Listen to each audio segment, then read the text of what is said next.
રાજ્ય સરકાર રાષ્ટ્રીય બાળ સ્વાસ્થ્ય કાર્યક્રમના માધ્યમથી હર હંમેશ સહભાગી બની પરિવારજનોની મુશ્કેલીઓ દૂર કરવા સતત પ્રયત્નશીલ રહી છે। રાજ્યનું દરેક બાળક તંદુરસ્ત રહે તે માટે રાષ્ટ્રીય બાળ સ્વાસ્થ્ય કાર્યક્રમ હેઠળ ઘરે ઘરે જઈને દરેક બાળકની આરોગ્યની તપાસ હાથ ધરવામાં આવે છે।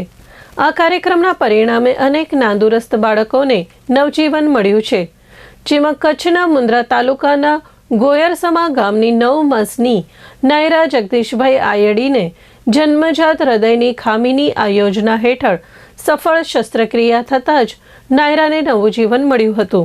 20 ફેબ્રુઆરી 2025ના રોજ જન્મેલી નાયરાની તબિયત સારી ન જણાતા મુખ્ય જિલ્લા આરોગ્ય અધિકારી ડોક્ટર મિતેશ ભંડેરી અને મુન્દ્રા તાલુકાના હેલ્થ ઓફિસર ડોક્ટર યોગેન્દ્ર પ્રસાદ મહતોનો માર્ગદર્શન હેઠળ કાર્યરત RBSKની ટીમે બાળકીના ઘરે મુલાકાત લીધી હતી। પ્રાથમિક તપાસમાં હૃદયની તકલીફ જણાતા ટીમે તુરંત સંદર્ભ કાર્ડ ભરીને પરિવારને અદાણી હોસ્પિટલ ભુજ અને ત્યારબાદ વધુ સારવાર માટે અમદાવાદની UN મહેતા હોસ્પિટલ ખાતે જવા માટે સમજાવ્યું હતું।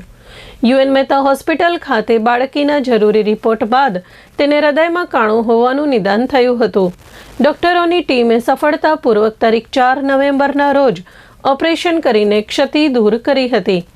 સારવાર બાદ નાયરાને હોસ્પિટલમાંથી રજા આપવામાં આવી છે અને હાલમાં તે તદ્દન નોર્મલ જીવન જીવી રહી છે।